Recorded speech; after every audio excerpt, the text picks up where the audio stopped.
어제 요절의 말씀 29절이었습니다. 29절 같이 고백합니다. 여호와께 감사하라. 그는 선하시며 그의 인자하심이 영원하미로다. 아멘. 여러분, 시편 119편이 성경에서 가장 길어요. 몇 절까지 있어요? 176절까지 있습니다. 그러면 성경에서 가장 짧은 장은 몇 장일까요? 시편에 있습니다. 117편입니다. 그러니까 앞서서 있었던 117편은 단 2절밖에 없었고 119편은 176절까지 있습니다. 근데 이 119편이 상당히 의미 있는 이제 그런 구조로 되어져 있는데, 뭐냐면 마치 우리나라의 기역, 니은, 디귿, 리을 그런 식으로 이 히브리어에도 알파벳이 있거든요. 알레프, 베스, 짐멜, 다스 뭐 그런 식으로 영어로 말하면 A, B, C, D, E 그런 알파벳이 있는데 그 히브리어는 22자입니다. 22자인데 그 22자의 알파벳을 가지고 처음에 A로 시작하는 시, 그 다음에 B로 시작하는 시, 그런 식으로 해서 22개의 알파벳을 8절씩 해서 176절이 나온 거예요. 그러니까 이 119편은 그런 독특한 구조를 그렇게 가지고 있습니다. 이 119편의 가장 가운데 있는 그 성경, 신구약 성경 전체를 완전히 가운데로 딱 이렇게 펴면 119편 105절입니다. 그러니까 신약하고 구약 전체의 가운데절이, 한 가운데절이 119편 105절이에요. 한번 보시겠어요? 그게 신약과 구약의 전체의 절수의 가운데절이 105편인데 105절. 거기 보시면 주의 말씀은 내 발의 등이고 내 길의 빛이니이다. 이게 이제 신구약 성경 전체 구절의 중심, 한 복판, 딱 반절로 이렇게 나누면 이게 가운데 절입니다. 근데 이것이 미국의 청교도 신앙이라고 이야기하잖아요. 미국을 건설하는 가장 뿌리가 됐던 청교도 신앙을 가진 사람들이 미국에 와서 미국을 건설할 때 건국 이념이에요. 이 119편 105절의 말씀이. 그래서 여기에 주의 말씀이 내 발의 등이다. 그 등이라고 하는 것은 영어로 램프입니다. 램프라고 하는 것은 이 바로 앞에를 비춰주는 그 램프 있잖아요. 그리고 이제 내 길에 빛이 니이다. 그 빛은 서치라이트를 말합니다. 그러니까 하나님의 말씀이 매일 살면서 앞을 비춰주고 그리고 멀리 보여주고, 이게 멀리만 보여주면 안 되잖아요. 앞이 컴컴하면 안 되기 때문에 앞에도 보여주고 멀리도 보여주고, 그래서 하나님의 말씀이 내 인생의 램프이고 서치라이트입니다 라고 하는 이 구절이 구약과 신약의 한 복판에 있는 구절이고, 미국의 청교도들이 건국을 하면서 가졌던 건국 이념 구절이기도 합니다. 오늘 119편 전체의 주제는 딱 하나입니다. 하나님의 말씀. 이게 주제입니다. 그러니까 하나님의 말씀이 우리 삶 속에서 하나님의 말씀이 갖는 의미와 하나님의 말씀의 축복, 이제 그 주제를 가지고 176절이라고 하는 긴 시가 그렇게 탄생이 되게 된 것이죠. 오늘 1절에서 이제 8절까지 보시면은 거기에 1절을 보십니다. 행위가 온전하여 여호와의 율법을 따라 행하는 자들은 복이 있으며, 그 다음에 2절에 여호와의 증거들을 지키고 전심으로 여호와를 구하는 자는 복이 있도다. 여기에 여호와의 율법, 그 다음에 여호와의 증거, 그 다음에 주의 도, 4절의 주의 법도, 5절의 주의 율례, 다 같은 말입니다. 전부 다 이제 같은 말인데 5가지의 다른 표현들을 쓰고 있는 거죠. 이것이 바로 뭐냐면 하나님 말씀이에요. 하나님의 말씀을 이렇게 다양하게 1절에서 8절까지 표현을 하고 있습니다. 거기에 1절에서 2절에 보시면은 행위가 온전하여 여호와의 율법을 따라 행하는 자들은 복이 있으며 여호와의 증거를 가지고 전심으로 여호와를 구하는 자는 복이 있도다. 이것이 시편 1편하고 같은 내용입니다. 여러분, 시편 1편에 보시면 복이 있는 자는 어떤 사람이 복이 있다고 그래서요? 여호와의 율법을 즐거워하여 그 율법을 주야로 묵상하는 자도다. 그래서 복 있는 자는 악인의 꾀를 따르지 아니하고 죄인의 길에 서지 아니하고 오만한 자의 자리에 앉지 아니하며 오직 여호와의 법을 즐거워하여 그 율법을 주야로 묵상. 이게 복 있는 사람이다. 이 사람이 행복하다 그 말이에요. 그러니까 시편에서는 우리가 생각하는 행복하고 하나님이 생각하는 행복하고 달라요. 그러니까 우리가 생각하는 행복의 기준하고 하나님이 말씀하시는 행복의 기준 자체가 틀려요. 우리가 생각하는 행복의 기준은 땅에 있습니다. 어떻게 하면 땅에 있는 것을 많이 가질 수 있을까? 땅에 있는 것이 많으면 그 사람 참 성공했다. 그 사람 행복하다. 그렇게 이야기를 하는데 하나님께서는 그렇게 말씀하지 않으셔요. 하나님이 생각하는 행복과 성공의 기준은 땅이 아니라 하늘입니다. 그러니까 하늘에서 우리에게 주시는 거룩한 축복 가운데 가장 큰 것이 말씀이거든요. 그러니까 어떤 사람이 가장 행복한가? 세 가지를 하지 않는 사람, 그 사람이 행복하다. 그리고 주시는 말씀이 바로 뭐냐면 악인들의 꾀를 따르지 아니하고. 무슨 얘기예요? 악이 있는 곳에는 항상 멸망과 지옥입니다.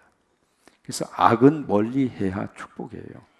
그러니까 악의 그룹 속에 자꾸 내가 속해져 있으면 결국 내 인생 망한다 그 말이에요. 그러니까 악인들의 꾀를 따르지 아니하며, 악인들이 지금 뭔가 음모를 꾸미고 거기서는 빨리 나오는 게 축복이에요. 어두움에서는 빨리 나와야 복입니다. 그러니까 악인들의 꾀를 따르지 아니하며, 그 다음에 죄인들의 길에 서지 아니하고. 왜요?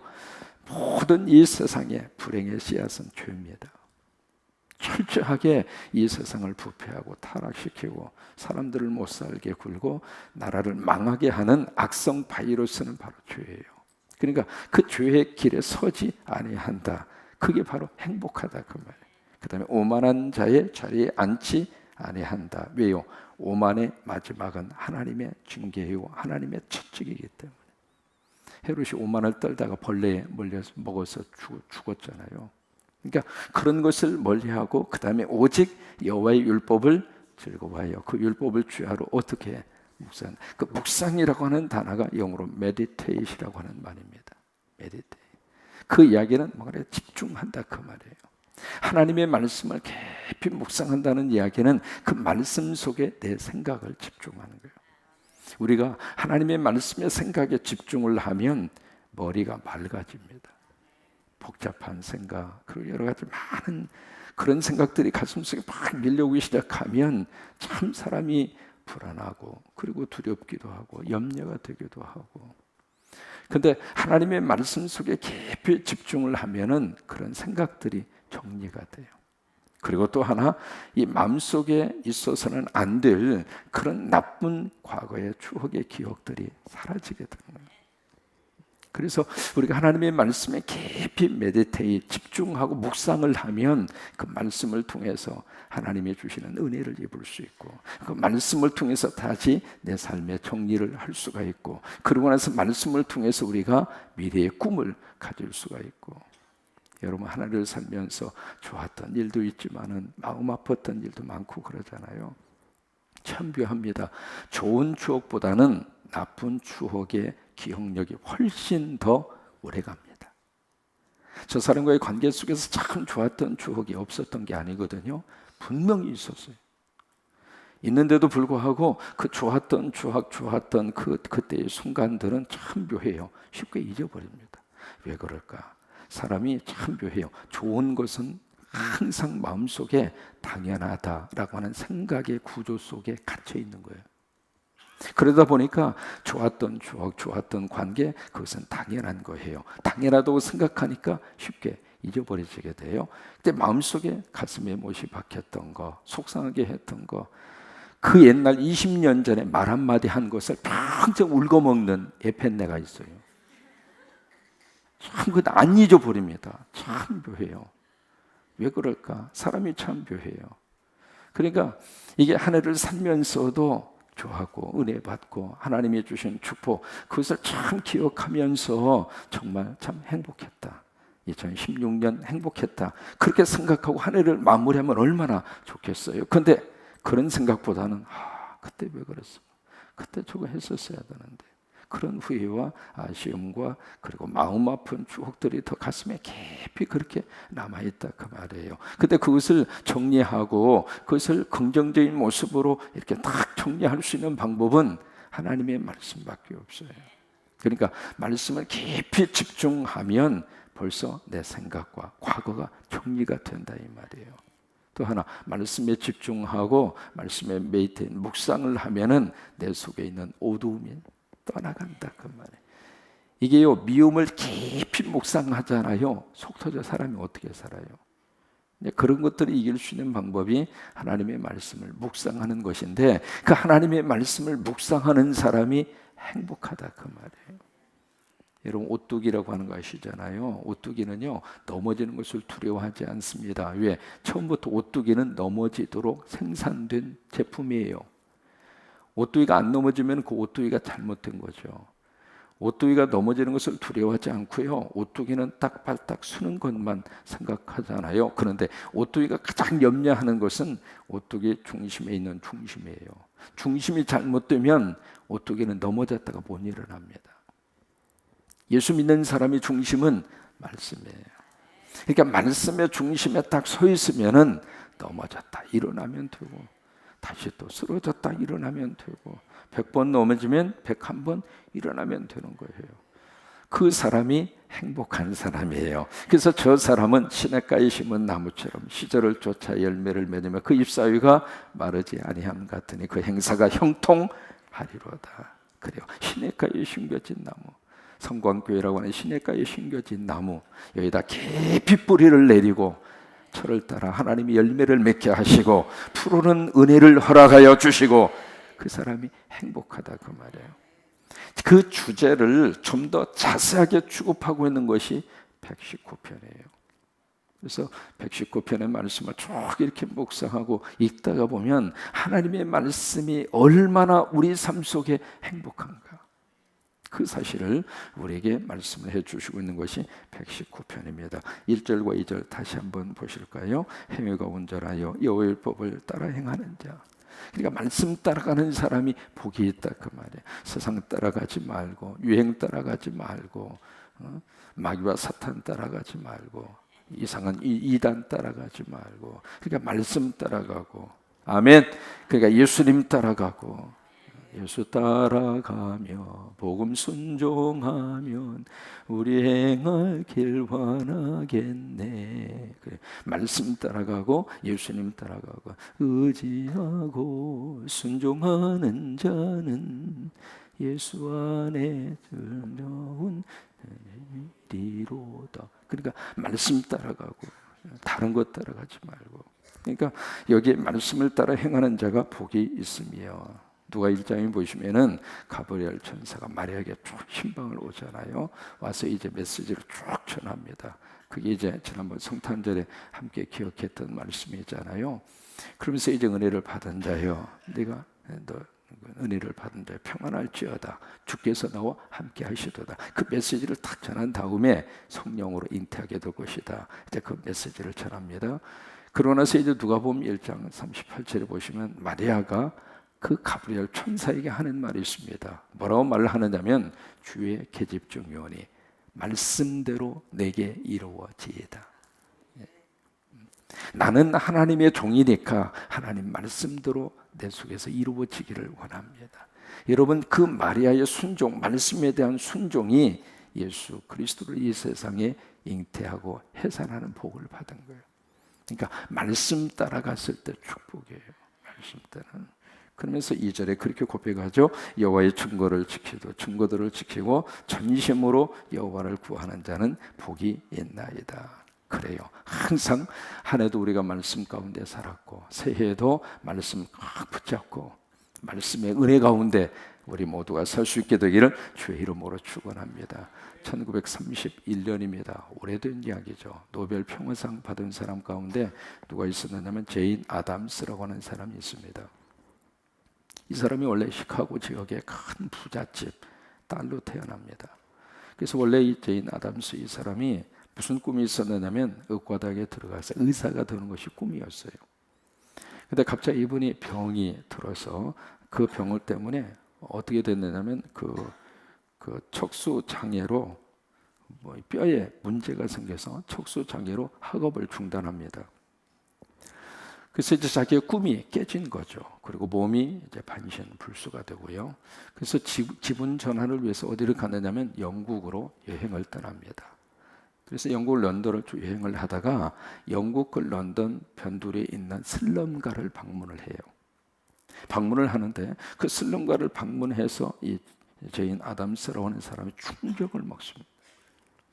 사람이 잘 사는 것을 보아도 좋습니다만은 아주 어려운 사람, 나보다도 더 형편없이 사는 사람, 말 그대로 어떻게 저렇게 사나 싶은 환경 속에서 사는 사람을 보고 오면 다시 한번 인생을 들여다보는 거예요.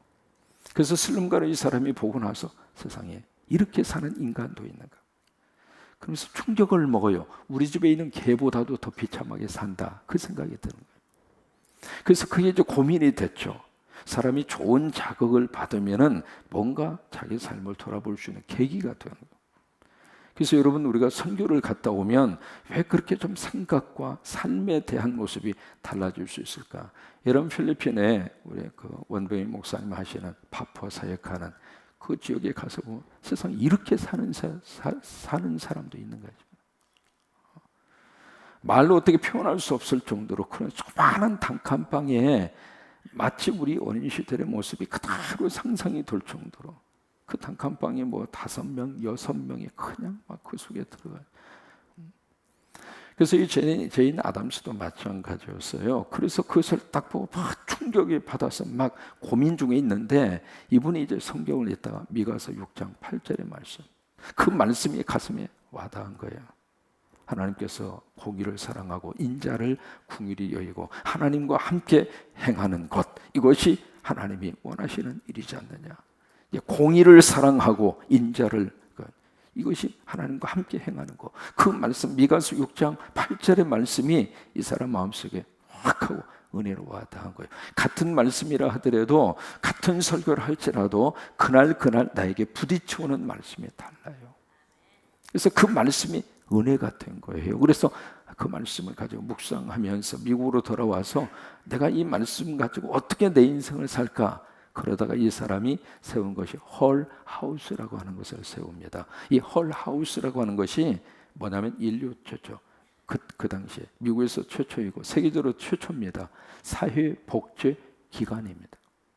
헐하우스가. 그래서 사회복지, 지금 이제 한국에 그런 복지시설이 참 많습니다만은 1931년도에 처음으로 사회복지 개념의 시설을 시작한 사람이 죄인 아담스예요. 그래서 그것이 기초가 돼서 미국의 복지 시스템이 구축이 된 거예요. 그래서 1931년도에 노벨 평화상을 받은 거예요. 사람이 말이죠, 하나님의 말씀을 붙잡고 그 말씀대로 따라가면 나도 살고 남도 살린다, 이 말이에요. 그것이 하나님의 말씀이 주시는 너무 귀한 축복이에요. 성경에 대한 번역이 참 많습니다. 그 중에서 영어 성경 가운데 가장 정평이 난 것이 킹 제임스 버전, 약자로 줄이면 KJV, 흠정역이라고 하는 성경입니다. 그건 이제 1611년 영국의 제임스 왕이라고 있었어요. 제임스 2세 왕.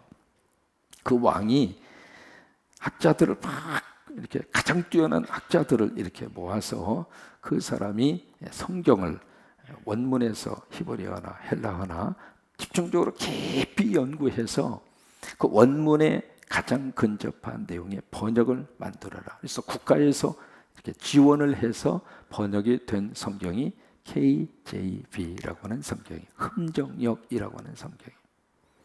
그래서 제임스 이 왕은 누구보다도 참 성경을 사랑한 왕이었어요. 그래서 이제 성경까지 번역하도록 그렇게 한 거죠. 그래서 많은 번역서가 있습니다만은 그 KJV, 흠정역, 그 성경을 보면 원문의 뜻을 가장 근접하게 그렇게 번역이 된 성경이 흠정역이라고 하는 성경. 그래서 이 제임스 왕이 참 성경을 많이 사랑을 했어요.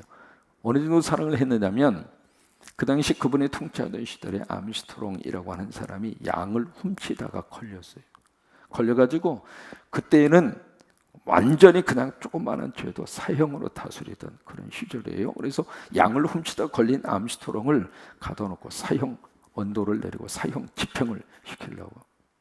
근데 이 암스트롱 이 사람이 어떻게 하면 내가 살아날까 생각하다가 왕이 성경을 사랑하고 성경 읽는 사람을 좋아한다는 말을 듣고 내가 죽을 때 죽더라도 성경이라 한번 읽고 죽었으면 좋겠다고. 그리고 부탁을 합니다. 그 말이 왕의 귀에까지 들어갔어요. 그러니까 기특하거든요. 사형 받을 친구가 성경 읽는다고 그러니까 왕이 그래 성경 한 권 집어넣어 주라고. 그래가지고 이제 성경 다 읽을 때까지 사형 집행을 미루어라 그랬어요. 그래서 이제 이 사람이 성경 다 읽으면 죽는 거예요. 그래서 이 사람은 어떻게 꾀를 생각했느냐면 성경을 하루에 한 절만 읽어.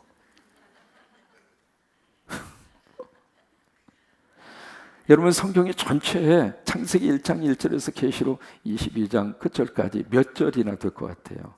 31,102절입니다.